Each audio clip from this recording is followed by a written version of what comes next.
ਗੁਰੂ ਰੂਪ ਪਿਆਰੀ ਸਾਧ ਸੰਗਤ ਜੀ, ਵਾਹਿਗੁਰੂ ਜੀ ਕਾ ਖਾਲਸਾ, ਵਾਹਿਗੁਰੂ ਜੀ ਕੀ ਫਤਿਹ। ਭਾਈ ਸਾਹਿਬ ਭਾਈ ਵੀਰ ਸਿੰਘ ਜੀ ਦੀ ਇੱਕ ਅਮੋਲਕ ਲਿਖਤ ਆਪ ਜੀ ਨੂੰ ਪੜ੍ਹ ਕੇ ਸੁਣਾ ਰਹੇ ਸੀ, ਜਿਸ ਦਾ ਸਿਰਲੇਖ ਸੀ ਟਿੱਕੇ ਦੀ ਵਾਰ ਤੇ ਭਾਈ ਲੱਦਾ ਪਰਉਪਕਾਰੀ। ਆਓ ਉਸ ਦਾ ਅਗਲਾ ਭਾਗ ਸਰਵਣ ਕਰਨ ਦੀ ਕੋਸ਼ਿਸ਼ ਕਰੀਏ ਜੀ।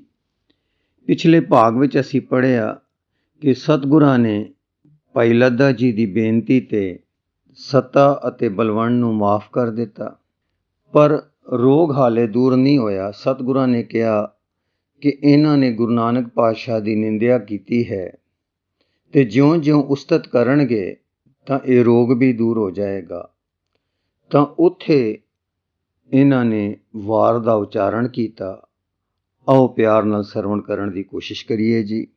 ਰਾਮਕਲੀ ਕੀ ਵਾਰ ਰਾਏ ਬਲਵੰਡ ਤਥਾ ਸਤੈ ਡੂਮ ਆਖੀ, ਇੱਕ ਓੰਕਾਰ ਸਤਿਗੁਰ ਪ੍ਰਸਾਦ। ਮੂਲ ਨਾਉ ਕਰਤਾ ਕਾਦਰ ਕਰੇ, ਕਿਉਂ ਬੋਲ ਹੋਵੇ ਜੋ ਖੀਮ ਦੇ। ਅਰਥ ਸ੍ਰਿਸ਼ਟੀ ਦਾ ਕਰਤਾ ਤੇ ਕੁਦਰਤ ਦਾ ਕਾਦਰ ਇਨਸਾਫ ਕਰਦਾ ਹੈ। ਉਸ ਦੀ ਕੀਤੀ ਦੇ ਅੱਗੇ ਕਿਕੂ ਦਮ ਮਾਰਿਆ ਜਾ ਸਕਦਾ ਹੈ, ਜਦ ਕਿ ਜੋ ਕੁਝ ਉਸ ਤੋਂ ਹੋ ਰਿਹਾ ਹੈ ਇਨਸਾਫ ਦੇ ਤੱਕੜ ਤੇ ਤੋਲਿਆ ਜਾ ਰਿਹਾ ਹੈ। ਮੂਲ ਦੇ ਗੁਨਾ ਸਤ ਭੈਣ ਭਰਾਵ ਹੈ, ਪਾਰੰਗਤ ਦਾਨ ਪੜੀਵੰਦ। ਅਰਥ ਸੱਚ ਤੇ ਦੈਵੀ ਗੁਣ ਭੈਣ ਭਰਾ ਹਨ, ਜਿਨ੍ਹਾਂ ਦੀ ਘੁੱਟ ਵਿੱਚ ਪਰਖੇ ਜਾ ਕੇ ਮੁਕਤੀ ਦਾ ਦਾਨ ਮਿਲਦਾ ਹੈ। ਮੂਲ ਨਾਨਕ ਰਾਜ ਚਲਾਇਆ, ਸਚ ਕੋਟ ਸਤਾਣੀ ਨੀਮ ਦੇ। ਲੈਣੇ ਧਰਿਉਨ ਛਤ ਸਿਰ, ਕਰ ਸਿਫਤੀ ਅੰਮ੍ਰਿਤ ਪੀਵੰਦ। ਅਰਥ ਇਸ ਇਨਸਾਫ, ਸੱਚ ਤੇ ਦੈਵੀ ਗੁਣਾਂ ਦਾ ਰਾਜ ਗੁਰੂ ਨਾਨਕ ਨੇ ਪਤਿਤ ਹੋ ਚੁੱਕੇ ਸੰਸਾਰ ਵਿੱਚ ਚਲਾਇਆ। ਸੱਚ ਦੀ ਪਛਾਣ ਦਾ ਕੋਟ ਅਤੇ ਸੱਚਪੁਰ ਟੁਰਨੇ ਦੀ ਬਲ ਵਾਲੀ ਨੀਂਹ ਦੇ ਕੇ ਫਿਰ ਗੁਰੂ ਜੀ ਨੇ ਇਸ ਰਾਜ ਦਾ ਛਤਰ ਲੈਣੇ ਦੇ ਸਿਰ ਤੇ ਧਰਿਆ, ਜੋ ਇਸ ਰਾਜ ਦੇ ਕਰਤਾ ਕਾਦਰ ਦੀ ਸਿਫਤ ਦਾ ਅੰਮ੍ਰਿਤ ਪੀਂਦੇ ਹਨ। ਮੂਲ ਮਤ ਗੁਰ ਆਤਮ ਦੇਵ ਦੀ ਖੜਗ ਜੋਰ ਪਰਾ ਕੋਇ ਜੀਦ ਹੈ, ਗੁਰ ਚੇਲੇ ਰਹਿ ਰਾਸ ਕੀ, ਨਾਨਕ ਸਲਾਮਤ ਥੀਮਦ। ਸੈ ਟਿੱਕਾ ਦਿੱਤੁਸ ਜੀਵਦ। ਅਰਥ ਲੈਣ ਨੂੰ ਜੋ ਹਰ ਕੀਰਤ ਵਿੱਚ ਨਿਮਗਨ ਸੀ, ਇਸ ਰਾਜ ਦੀ ਨੀਤੀ ਆਤਮ ਦੇਵ ਅਕਾਲ ਪੁਰਖ ਦੀ ਮਤ ਗੁਰੂ ਨਾਨਕ ਦੇਵ ਜੀ ਨੇ ਸਿਖਲਾਈ ਅਤੇ ਤਲਵਾਰ ਗੁਪਤ ਪ੍ਰਗਟ ਆਤਮ ਸ੍ਰਿਸ਼ਟੀ ਉੱਤੇ ਵਸੀਕਾਰ ਦੀ ਦਿੱਤੀ ਅਤੇ ਜੀਦਾਨ ਦੇਣ ਦਾ ਪਰਾਕਰਮ ਰੂਪ ਖਜ਼ਾਨਾ ਬਖਸ਼ਿਆ। ਇਸ ਤਰ੍ਹਾਂ ਗੁਰੂ ਨਾਨਕ ਨੇ ਆਪਣੇ ਸਰੀਰ ਵਿੱਚ ਮੌਜੂਦ ਹੁੰਦਿਆਂ ਚੇਲੇ ਨੂੰ ਗੁਰੂ ਪਦ ਦੀ ਗੱਦੀ ਪਰ ਬਿਠਾਉਣ ਦੀ ਯੋਗ ਮਰਿਆਦਾ ਅਦਾ ਕੀਤੀ।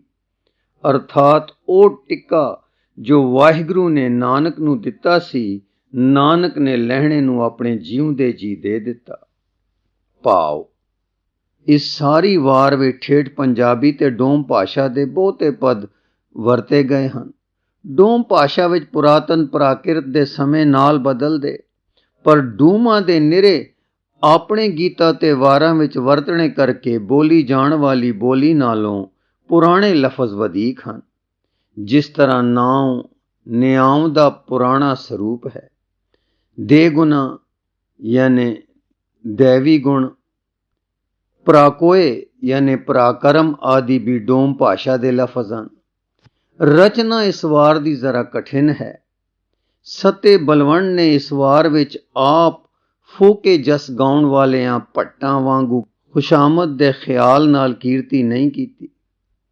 ਇਸ ਵਿੱਚ ਆਪਣੇ ਜ਼ਾਤੀ ਤਜਰਬੇ, ਆਪਣੀ ਵਿਦਿਆ ਦੇ ਤੱਕੜ ਪਰ ਤੋਲੇ ਤੇ ਸਮਝੇ ਤੇ ਸੱਚ ਦਾ ਇਕਰਾਰ ਕੀਤਾ ਹੈ ਅਤੇ ਜੋ ਕੁਝ ਆਖਿਆ ਕਿਸੇ ਵਿਵੇਚਨਾ ਦੇ ਬਾਰੇ ਵਿੱਚੋਂ ਖਿੱਚਿਆ ਹੋਇਆ ਜਾਪਦਾ ਹੈ।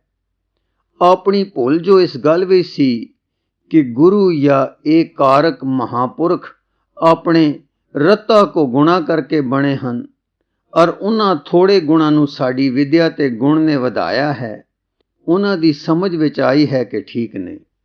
ਪੰਡਤਾਂ ਤੇ ਮੁੱਲਾਂ ਵਾਂਗੂ ਉਹ ਗੁਰਿਆਈ ਨੂੰ ਇੱਕ ਆਪਣਾ ਪੈਦਾ ਕੀਤਾ ਦਰਜਾ ਸਮਝਦੇ ਸਨ, ਜਿਸ ਵਿੱਚ ਕੋਈ ਗੁਪਤ ਤਾਕਤ ਤੇ ਗੁਪਤ ਜ਼ਿੰਮੇਵਾਰੀ ਤੇ ਅਦ੍ਰਿਸ਼ਯ ਅਸੂਲ ਸੱਤ ਦਾ ਕੰਮ ਨਹੀਂ ਕਰ ਰਿਹਾ, ਪਰ ਤਜਰਬੇ ਨਾਲ ਉਹਨਾਂ ਨੂੰ ਪਤਾ ਲੱਗ ਗਿਆ ਕਿ ਇਸ ਗੁਰਿਆਈ ਦੇ ਸਿਰ ਪਰ ਪਿਛਲੇ ਪਾਸੇ ਅਕਾਲ ਪੁਰਖ ਬੈਠਾ ਹੈ। ਇਸ ਦੀ ਜ਼ਿੰਮੇਵਾਰੀ ਦਾ ਆਸਰਾ ਉਹ ਹੈ ਤੇ ਸੱਤ ਤੇ ਨਿਆਮ ਉੱਤੇ ਇਸ ਦੀ ਨੀਂਹ ਹੈ। ਇਸ ਸੱਚੀ ਵਾਕਫੀਅਤ ਨੂੰ ਉਹਨਾਂ ਨੇ ਤੁਕ ਤੁਕ ਵਿੱਚ ਮੰਨਿਆ ਤੇ ਪ੍ਰਗਟ ਕੀਤਾ। ਵਾਰ ਦਾ ਮੋਢੀ ਨਿਆਮ ਤੋਂ ਕੀਤਾ ਹੈ, ਕਿਉਂਕਿ ਗੁੱਸੇ ਆਉਣ ਵੇਲੇ ਉਹਨਾਂ ਨੇ ਦੁਨੀਆ ਦੀ ਧੱਕੇ ਨਾਲ ਬਣੀ ਗਈ ਪਾਤਸ਼ਾਹੀ ਜਾਂ ਕਪਟ ਨਾਲ ਬਣ ਗਏ ਐਸ਼ਵਰਜ ਦੇ ਨੁਕਤੇ ਤੋਂ ਤੱਕ ਕੇ ਨਿੰਦਾ ਕਰਨ ਦਾ ਹਿਆ ਕੀਤਾ ਸੀ।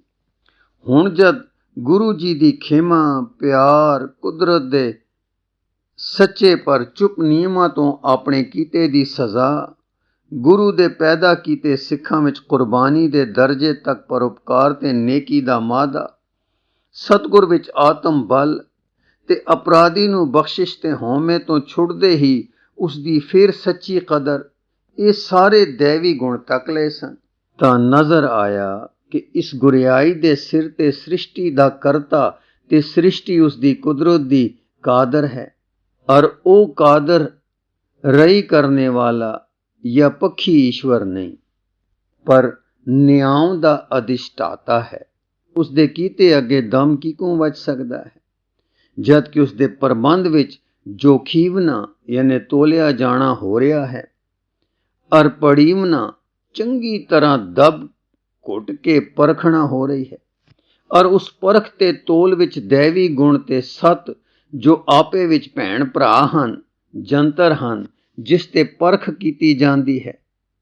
ਇਹ ਸੱਚ ਸੰਪੂਰਨ ਸੱਚ ਹੈ, ਅਰਥਾਤ ਉਹ ਇਨਸਾਫ ਸੱਚ ਉਤੇ ਨਿਰਭਰ ਰੱਖਦਾ ਹੈ, ਔਰ ਹੋਰ ਸਾਰੇ ਸ਼ੁਭ ਗੁਣ ਉਸ ਇਨਸਾਫ ਵਿੱਚ ਸ਼ਾਮਲ ਹਨ।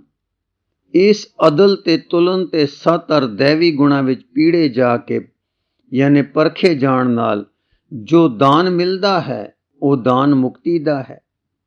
ਇਸ ਵਿੱਚ ਧਨੀ ਦੁਆਰਾ ਪ੍ਰਗਟ ਕਰਦੇ ਹਨ ਕਿ ਜੋ ਦਾਨ ਅਸਾਂ ਮੰਗਿਆ ਸੀ ਉਹ ਇਨਸਾਫ ਦਾ ਨਹੀਂ ਸੀ, ਸੱਤ ਤੇ ਦੈਵੀ ਗੁਣਾਂ ਵਾਲੀ ਨੀਅਤ ਤੇ ਵਰਤੋਂ ਦਾ ਨਹੀਂ ਸੀ, ਤੇ ਪਾਰੰਗਤ ਯਾਨੀ ਪਾਰ ਨੂੰ ਪ੍ਰਾਪਤ ਕਰਾਉਣ ਵਾਲਾ ਨਹੀਂ ਸੀ, ਸਗੋਂ ਉਰਾਰ ਰੱਖਣੇ ਵਾਲਾ ਸੀ ਅਤੇ ਕਿਸੇ ਆਜ਼ਮਾਇਸ਼, ਤਾਓ, ਕਸਵੱਟੀ ਤੇ ਪਰਖ ਵਿੱਚ ਸਾਬਤ ਨਿਕਲੇ ਬਿਨਾਂ ਮੰਗਿਆ ਗਿਆ ਸੀ।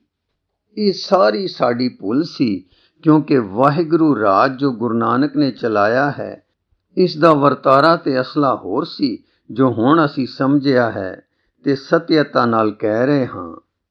ਸੱਚ ਦੀ ਬਲ ਵਾਲੀ ਨੀਂਦ ਦਾ ਇਹ ਰਾਜ ਅਸਾਂ ਹੁਣ ਸਾਫ਼-ਸਾਫ਼ ਇਸ ਦੇ ਆਪਣੇ ਅਸਲੇ ਵਿੱਚ ਸਮਝਿਆ ਹੈ। ਗੁਰੂ ਨਾਨਕ ਨੇ ਇਹ ਰਾਜ ਚਲਾਇਆ। ਕੀ ਹੁਣ ਅੱਗੋਂ ਲੈਣੇ ਨੂੰ ਧੱਕੇ ਨਾਲ, ਚਤਰਾਈ ਨਾਲ ਜਾਂ ਕਿਸੇ ਮਨੁੱਖ ਦੀ ਮਦਦ ਨਾਲ ਮਿਲ ਗਿਆ? ਜੋ ਨਿੰਦਾ ਇਹਨਾਂ ਨੇ ਕੀਤੀ ਸੀ ਉਸ ਪਰ ਹੁਣ ਨਿਰੋਲ ਸੱਚ ਦੱਸਦੇ ਹਨ ਕਿ ਲਹਿਣਾ ਵਾਹਿਗੁਰੂ ਦੀ ਸਿਫਤ ਵਿੱਚ ਨਿਮਗਨ ਸੀ ਤੇ ਉਸ ਪਿਆਰੇ ਦੇ ਪਿਰਮ ਰਸ ਦਾ ਅੰਮ੍ਰਿਤ ਪੀਣ ਵਾਲਾ ਪਾਰਗ੍ਰਾਮੀ ਸੀ। ਉਸ ਲੈਣੇ ਦੇ ਸਿਰ ਗੁਰੂ ਨਾਨਕ ਨੇ ਆਪ ਆਪਣੇ ਜਿਉਂਦੇ ਜੀ ਇਸ ਰਾਜ ਦਾ ਛਤਰ ਧਰਿਆ ਤੇ ਗੁਰਿਆਈ ਦਾ ਤਿਲਕ ਦਿੱਤਾ।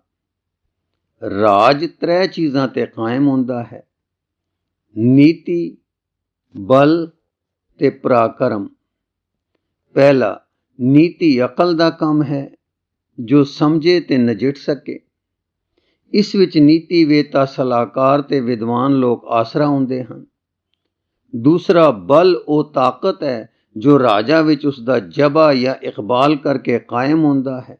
ਜੋਪੇ, ਫੌਜਾਂ, ਸ਼ਸਤਰ, ਕੋਟ ਆਦਿ ਸਮਾਨ ਉਸ ਦਾ ਆਸਰਾ ਹੁੰਦੇ ਹਨ। ਤੀਸਰਾ, ਪਰਾਕਰਮ ਉਹ ਬਲ ਹੈ ਕਿ ਰਾਜਨੀਤੀ ਤੇ ਬਲ ਦੇ ਹੁੰਦਿਆਂ ਅੱਗੇ ਨੂੰ ਕੀ ਕਦਮ ਪੁੱਟ ਸਕੀਦਾ ਹੈ, ਅਰਥਾਤ ਸਾਹਸ, ਉਦਮ, ਦਲੇਰੀ, ਹੌਸਲਾ, ਜੋਖੋਂ ਵਿੱਚ ਨਿਰਭੈ ਜਾ ਪੈਣਾ, ਹੀਲਣਾ ਤੇ ਲੈ ਨਿਕਲਣਾ, ਫਿਰ ਅੱਗੋਂ ਆਪਣੀ ਅਕਲ ਤੇ ਬਲ ਨਾਲ ਰਾਜੇ, ਅਮੀਰ, ਜਾਗੀਰਦਾਰ ਆਦਿਕਾਂ ਨੂੰ ਪੈਦਾ ਕਰ ਸਕਣਾ।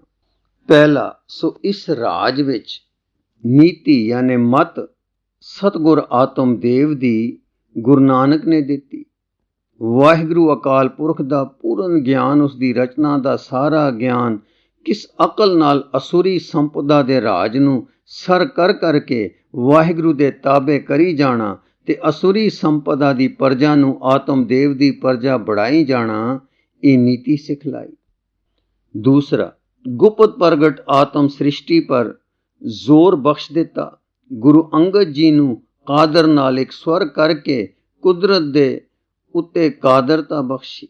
ਜਿਵੇਂ ਇੱਕ ਸੁਰ ਹੋਈ ਤਰਬ ਵਿੱਚ ਉਹ ਅੰਸ਼ ਹੁੰਦੀ ਹੈ ਜੋ ਅੰਸ਼ ਕੇ ਉਸ ਤਾਰ ਵਿੱਚ ਹੈ ਕਿ ਜਿਸ ਨਾਲ ਉਹ ਸੁਰ ਕੀਤੀ ਗਈ ਹੈ। ਇਉਂ ਪ੍ਰਗਟ ਤੇ ਗੁਪਤ ਸੰਸਾਰ ਵਿੱਚ ਅਧਿਆਤਮਕ ਤੇ ਮਾਨਸਿਕ ਅਸੂਲ ਤੇ ਜ਼ਿੰਦਗੀਆਂ ਪਰ ਉਹ ਵਸੀਕਾਰ ਪ੍ਰਾਪਤ ਕਰ ਦਿੱਤਾ ਜੋ ਅਕਾਲ ਪੁਰਖ ਨੂੰ ਵਸੀਕਾਰ ਹੈ।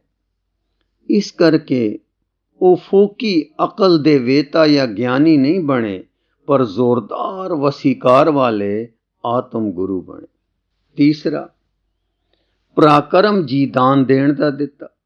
ਉੱਪਰਲੀ ਨੀਤੀ ਤੇ ਵਸੀਕਾਰ ਨਾਲ ਲੈਣਾ ਜੀ ਨੇ ਮੌਨ ਹੋ ਕੇ ਬੈਠ ਨਹੀਂ ਰਹਿਣਾ, ਪਰ ਉਸਨੂੰ ਵਰਤਣਾ ਹੈ। ਬਲਵਾਨ ਹੋ ਕੇ ਬਲ ਦੇ ਸਵੈ-ਨਿਸ਼ਚੇ ਤੇ ਉਦਮ ਨਾਲ ਬਲ ਨੂੰ ਵਰਤਣਾ ਪਰਾਕਰਮ ਹੈ। ਸੋ ਆਸੁਰੀ ਸੰਪਦਾ ਵਿੱਚ ਰੋਗੀ ਮਰ ਰਹੇ ਤੇ ਮਰ ਚੁੱਕੇ ਲੋਕਾਂ ਨੂੰ ਅਰੋਗ ਕਰਨਾ, ਜੀਦਾਨ ਦੇਣਾ ਅਤੇ ਆਸੁਰੀ ਸੰਪਦਾ ਦੇ ਸ਼ਤਰੂਆਂ ਨੂੰ ਮਾਰ ਕੇ ਫਿਰ ਜੀਦਾਨ ਦੇ ਕੇ ਜਿਵਾਲ ਕੇ ਆਪਣੇ ਰਾਜਾ ਦੀ ਪਰਜਾ ਬਣਾਉਣਾ, ਇਹ ਪਰਾਕਰਮ ਗੁਰੂ ਨਾਨਕ ਨੇ ਲੈਣੇ ਨੂੰ ਬਖਸ਼ ਕੇ ਅੰਗਦ ਗੁਰੂ ਜੀ ਬਣਾਇਆ। ਇਹ ਜੀਦਾਨ ਉਹ ਹੈ ਜਿਸ ਦਾ ਗੁਰੂ ਨਾਨਕ ਜੀ ਨੇ ਇਉਂ ਜ਼ਿਕਰ ਕੀਤਾ ਹੋਇਆ ਹੈ, ਜੀ ਦਾਨ ਦੇ ਭਗਤੀ ਲਾਇਨ ਹਰ ਸਿਉ ਲੈਣ ਮਿਲਾਏ। ਜਦੋਂ ਗੁਰੂ ਨਾਨਕ ਆਗਮ ਹੋਇਆ ਹੈ ਤਦੋਂ ਵਿਦਿਆ, ਗਿਆਨ ਤੇ ਫਿਲਾਸਫੀ ਦਾ ਸੂਰਜ ਨਹੀਂ ਡੁੱਬਾ ਸੀ, ਪਰ ਜੀਵਨ ਦਾ ਸੂਰਜ ਡੁੱਬ ਰਿਹਾ ਸੀ।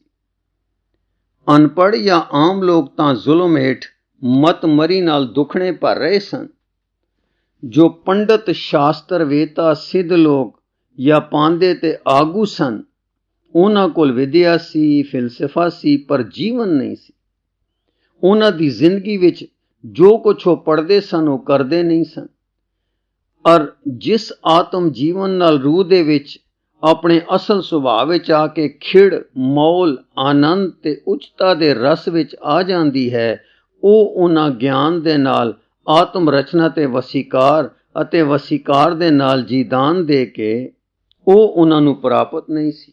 ਇਹ ਜੀਦਾਨ ਸੀ ਜੋ ਗੁਰੂ ਜੀ ਲੈ ਕੇ ਆਏ ਸਨ।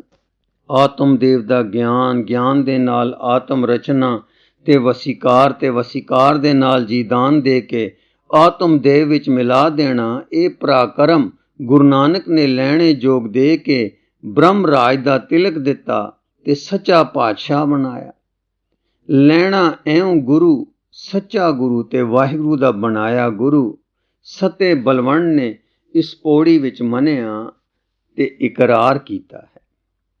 ਦੋਹਾਂ ਨੇ ਇਹ ਪੌੜੀ ਰਾਮਕਲੀ ਰਾਗਣੀ ਵਿੱਚ ਇਸ ਪ੍ਰੇਮ ਤੇ ਸਿਦਕ ਨਾਲ ਗਾਵੀ ਕਿ ਦੀਵਾਨ ਵਿੱਚ ਚੁੱਪ ਛਾ ਗਈ ਅਤੇ ਸਭ ਦੀ ਸੁਰਤ ਇਕਾਗਰਤਾ ਵਿੱਚ ਨਿਮਗਨ ਹੋ ਗਈ। ਧਿਆਨਾਂ ਵਿੱਚ ਗੁਰੂ ਨਾਨਕ ਦੇਵ ਤੇ ਗੁਰੂ ਅੰਗਦ ਦੇਵ ਦੀ ਜੋਤ ਪ੍ਰਤੱਖ ਹੋ ਪਈ। ਭੋਗ ਪਾ ਕੇ ਦੋਹਾਂ ਭਰਾਵਾਂ ਨੇ ਧਰਤੀ ਤੇ ਚੁਫਾਲ ਪੈ ਕੇ ਨਮਸਕਾਰ ਕੀਤੀ ਤੇ ਨਾਲ ਹੀ ਭਾਈ ਲੱਦੇ, ਸਿਪਾਰਸ਼ੀ ਤੇ ਪਰਉਪਕਾਰੀ ਨੇ ਮੱਥਾ ਟੇਕਿਆ। ਫਿਰ ਤਰੇ ਜਣੇ ਅਦਬ ਨਾਲ ਖੜੋ ਗਏ। ਇਸ ਤੋਂ ਅੱਗੇ ਫਿਰ ਉਹਨਾਂ ਨੇ ਦੂਸਰੀ ਪੌੜੀ ਉਚਾਰੀ, ਜਿਸ ਦਾ ਵਰਣਨ ਆਪ ਜੀ ਨੂੰ ਅੱਗੇ ਪੜ੍ਹ ਕੇ ਸਰਵਣ ਕਰਾਵਾਂਗੇ ਜੀ। ਵਾਹਿਗੁਰੂ ਜੀ ਕਾ ਖਾਲਸਾ, ਵਾਹਿਗੁਰੂ ਜੀ ਕੀ